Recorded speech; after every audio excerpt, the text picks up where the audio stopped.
Você já se sentiu um odre de fumaça ou um odre enfumaçado? Primeira coisa que nós temos que entender é o que é um odre. Mas da onde eu tirei essa expressão odre enfumaçado? Está lá no Salmo 119, no verso 83, o salmista diz assim, que é o texto da nossa meditação de hoje, versos 83 a 85 do Salmo 119. Diz assim o verso 83, já me assemelho a um odre de fumaça, contudo não me esqueço da tua lei. Muitas vezes na nossa vida cristã nós nos sentimos abatidos, entristecidos, sem vigor, completamente sem vitalidade espiritual para seguir adiante. Estamos quase que entregues. Era assim que o salmista estava, ele estava numa situação ainda pior. Ele já vinha descrevendo a triste situação dele nos versos 78, 81 e 82. E o verso 83, quando ele diz eu me assemelho a odre de fumaça, Spurgeon nos ajuda a entender essa expressão melhor. Ele diz assim, as peles usadas para armazenar vinho, quando vazias, eram penduradas na tenda. E quando o lugar estava cheio de fumaça, as peles ficavam escuras de fuligem e no calor enrugavam e ficavam com aparência desgastada. O rosto do salmista, pela tristeza, tinha ficado escuro e desanimado, enrugado e marcado. Na verdade, todo o seu corpo tinha tal afinidade com a sua mente angustiada, que tinha perdido toda a sua unidade natural e tinha se tornado como uma pele seca e escura. Fecha aspas. Era exatamente assim que o salmista estava, de tanto sofrer perseguição, zombaria, injustiças, por temer a Deus. E agora ele tem essa liberdade de falar diante de Deus o que Deus já sabe, mas ele fala, Senhor, eu não estou bem. Eu estou me sentindo desgastado, seco, sem vida, quase que uma expressão que chega a denotar uma inutilidade, não tem mais sentido. Quantas vezes nós nos sentimos assim ou próximos disso, sem vigor, diante das aflições, dores, tristezas, enfermidades? Muitas vezes nós estamos entregues. Nós estamos abatidos e clamando apenas, Senhor, não aguento mais. Um teólogo também disse que um odre de fumaça é pouco inchado, úmido ou belo. E desta maneira, Deus desgasta, humilha e esvazia o seu povo, quando os exercita com tribulações e inquietações, de ter esperança e aguardar. A glória e a avidez da carne devem ser esvaziadas, para que os dons de Deus possam ter espaço e a lembrança dos seus mandamentos possa ser mantida, o que não pode ser bem conservado em odres que estão inchados, inflados e cheios. Ou seja, Deus, quando quer nos tratar, muitas vezes Ele nos leva amorosamente, porque sabe o benefício disso, a essa condição vazios de nós mesmos, sem qualquer esperança neste mundo, em nossa vitalidade, em nossos bens, em nosso conhecimento, para podermos agarrar somente em Deus. Porque o salmista diz isso, eu me sinto assim, Senhor, como odre de fumaça, estou terrivelmente abatido, mas olha o final do versículo, ele diz, contudo, não me esqueço da sua lei. Não me esqueço da sua lei. Satanás, ele tenta nos abater, ele nos incita a estarmos prostrados, abatidos, e com isso nos afastar da palavra de Deus. Mas Deus, amorosamente, como um pai soberano, como alguém que nos pastoreia, Deus nos dá força para falarmos como o salmista diz, eu estou assim, mas eu não me esqueço da tua lei, eu me agarro nas tuas promessas. Essas conclusões sempre me impressionam quando estudo o Salmo 119.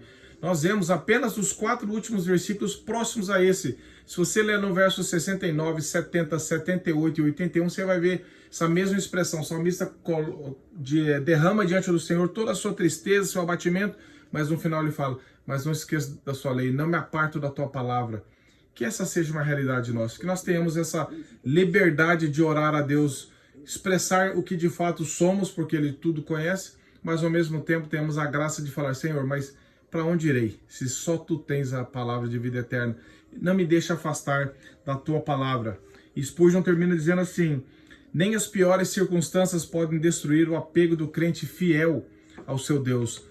A graça é uma força viva que sobrevive de modo que sufoca todas as outras formas de existência. O fogo não consegue consumi-la e a fumaça não consegue sufocá-la. Um homem pode estar reduzido a pele e ossos e todas as suas consolações podem ter se esvaído dele, mas ainda assim ele pode conservar a sua integridade e glorificar a seu Deus. Que Deus faça isso na minha e na sua vida como fez na vida de Davi. para que nós nunca nos apartamos do Senhor, apesar das aflições que possamos estar passando. E isso é somente pela graça. Se eu olhar para o meu coração e você olhar para o seu, nós não encontramos força. Mas Deus é por nós. Que isso console a nossa vida. Amém? Seguindo no verso 84, o salmista diz assim: quantos vêm a ser os dias do teu servo? Quando me fará justiça contra os que me perseguem? Davi aqui, ele não está... Quando ele fala assim, quanto vêm a ser os dias do teu servo, Davi não está pensando na brevidade da vida, quando, por exemplo, nós lemos em outras passagens, a despeito do Salmo de Moisés, 90, verso 12, que diz, ensina-nos a contar os nossos dias. Davi não está aqui, nesse momento, preocupado na brevidade da vida. Ele está falando, Senhor, a minha aflição é tão grande, a minha aflição é tão grande, Senhor, quantos dias eu ainda vou estar passando por isso? Ele não está pensando no fim da vida, ele está pensando no fim do sofrimento dele, né? E é como se Davi tivesse falado assim, eu não posso viver e esperar muito tempo nessa condição. Ele tinha liberdade, ele sabe que Deus cuida dele, ele sabe que ele não se apartou da palavra, mas ao mesmo tempo ele tem essa liberdade reverente de falar, Senhor, se possível, passe de mim esse sofrimento o quanto antes. Nós lembramos de uma oração que Jesus fez assim também. Mas nós precisamos pedir socorro do Senhor, nós temos essa liberdade, não podemos ficar apáticos ou passivos, nós podemos orar ao Senhor, crendo na promessa dEle, crendo no tempo dEle, mas podemos ter essa liberdade. Então, Davi não está lamentando aqui de modo genérico sobre a brevidade da vida, ele está falando sobre o sofrimento, tanto é que ele termina assim, quando me fará justiça contra os que me perseguem? Veja que o alvo dele é a perseguição sofrida, é o sofrimento causado por soberbos, por aqueles que não creem em Deus. Mas veja quando Davi diz assim, olha só o final, quando me fará justiça contra os que me perseguem? Isso aqui é muito interessante, muito edificante para nós, porque embora Davi estivesse sofrendo pelo nome de Cristo, Davi não quer fazer justiça com as próprias mãos. Ele está falando, Senhor, quando que o Senhor vai fazer justiça por mim? Lemos isso em 1 Pedro também, que Deus é o justo juiz.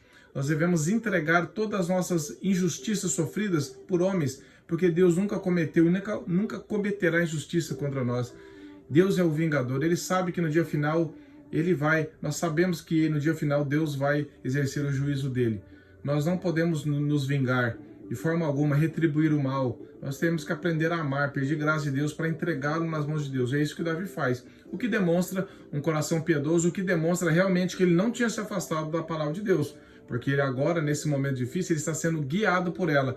Ao invés de vingar, está falando, Senhor, eu sei, eu creio, eu estou fazendo uma pergunta, mas eu creio que o Senhor vai exercer juízo contra esses soberbos, esses arrogantes que blasfemam contra o Senhor e perseguem os seus filhos.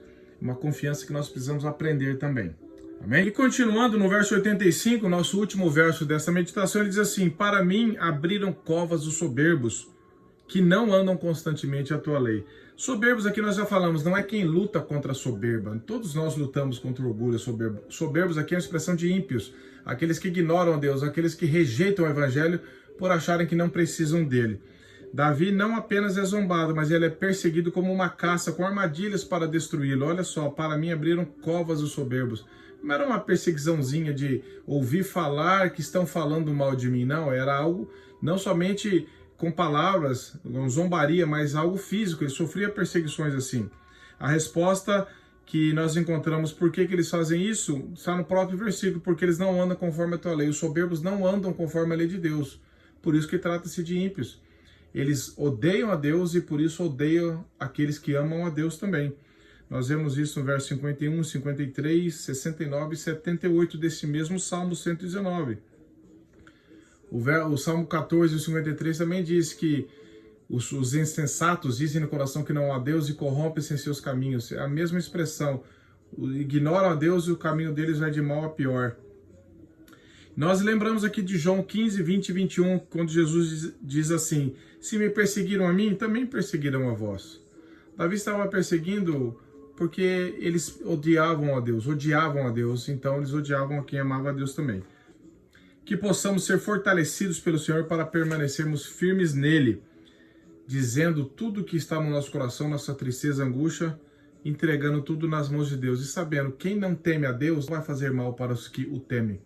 Descansemos nessa verdade de que Deus está sobre tudo e sobre todos, consolando a nossa vida, guiando, e Ele fará justiça, que nós possamos confiar nele e descansar no seu cuidado. possamos nos aproximar do Senhor em confiança total, no seu cuidado dele para conosco. Amém? Só peço que você compartilhe essa mensagem, deixe o seu like aqui, comentário, porque isso nos ajuda a divulgar o Evangelho para a glória de Deus. Até a próxima, se Deus permitir.